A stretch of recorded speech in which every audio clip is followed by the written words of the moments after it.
I instantly fell to my knees in front of him. And I knew that I was falling in the presence of God. Crystal McVeigh wasn't having a dream. She had died and says she woke up in heaven. And it was this God that I had run from my whole life. Her journey away from him began when she was molested at 3 years old. I grew up believing that I was disgusting and broken and filthy. Crystal went to church with her mother. When she was 8, she accepted Christ and was baptized. She hoped that would cleanse her from the guilt and shame of being molested. But the abuse continued until she was 12 years old. I decided that there were two options. Either one, there was a God and he didn't love me for whatever reason, because he hadn't stopped the things that had happened in my life, he hadn't saved me, or two, there was no God. In her teen years, Crystal started using drugs and alcohol and was promiscuous. By the time she was 21, Crystal was a divorced mother with 2 children. Finally, at 28, she settled down and married Virgil, and they had twins. 10 months later, in December 2009, doctors performed a routine procedure that triggered pancreatitis. She had complications and ended up with a 110-degree fever. Her mother, Bonnie, came to the hospital. She didn't look right. She looked swollen to me. They had put her on a pain pump. I felt very calm and very peaceful. And I remember opening my eyes and seeing my mom sit at the chair at the foot of my bed. And I told her that I loved her. Mom, I love you. She felt cold. And when I looked up, her lips were blue. And she wasn't breathing. And I turned around and her face was black. And I just started screaming, she's dead, she's dead. The nurse told me, she said, you need to leave, you need to, and I told her, I'm not going anywhere. Code blue, we need the crash cart in here, quick. For the next 9 minutes, doctors and nurses tried to resuscitate Crystal. About that time, Crystal's husband Virgil arrived. Everything went through my mind. I didn't know if she was alive, I didn't know if she was dead. I know why they didn't want me in there. It's violent. And so her 9 minutes in heaven were my 9 minutes in hell. While the team worked to revive her, Crystal says she was in heaven. The first thing I remember becoming aware of was that I was still me. And I was still the me who had just told my mother that I loved her and died.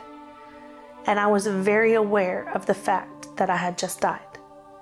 But I was also the me that had existed from the moment that God had created me. The light came to me as if I was in the middle of the tunnel, yet it went on for eternity. I remember being so at peace and so bathed in this light and this love. She knew she was in the presence of God. I didn't see a face. I didn't see any features other than this beautiful light. And words like amazing and perfect and beautiful, they fall so drastically short. I could not get enough of him. I could not breathe enough of him in. I could not get close enough to the light, and the light was all over me. Then, Crystal says she tried to ask God a question. I wanted to know why he didn't love me, or why he lets bad things happen. And yet as I stood in front of him and I faced him and I fell to my knees and I raised my hands, the question I called out to him was, why didn't I do more for you?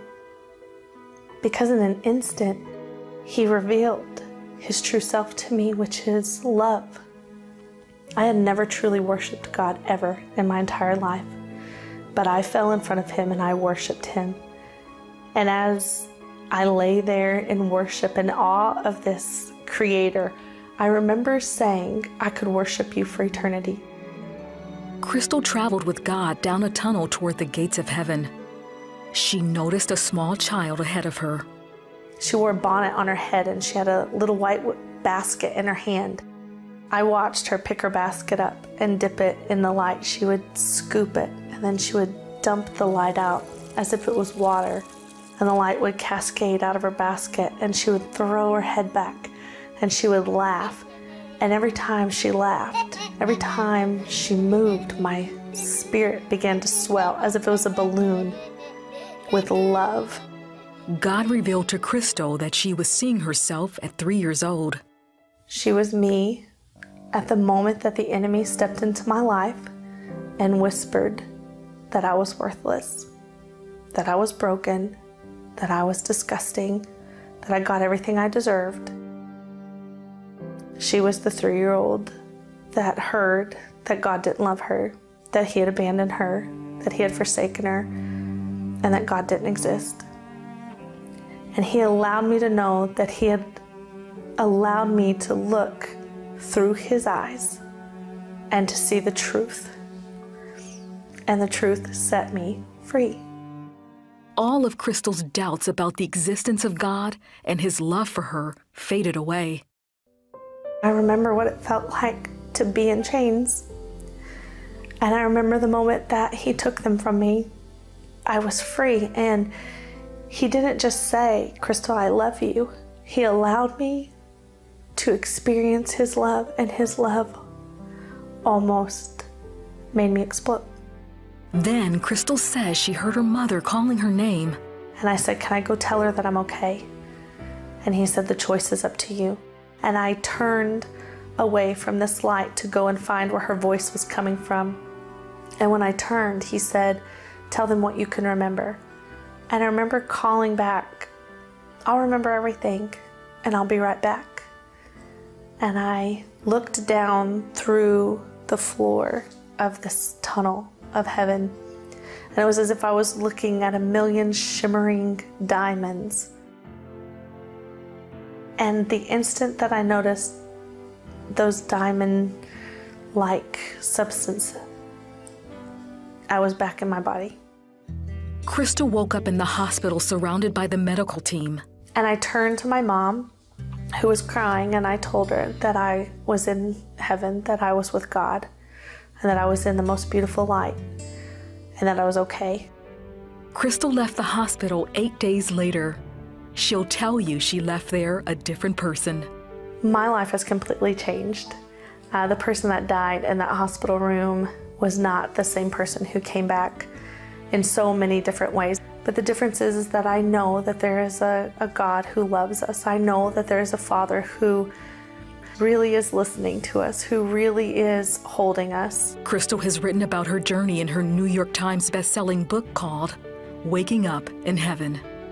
People often ask me, what is your message? What message did he send you back with? And it is so simple that it just doesn't matter who we are, where we've been, what's been done to us, what we've done, that his love is so vast and so great that it encompasses everything.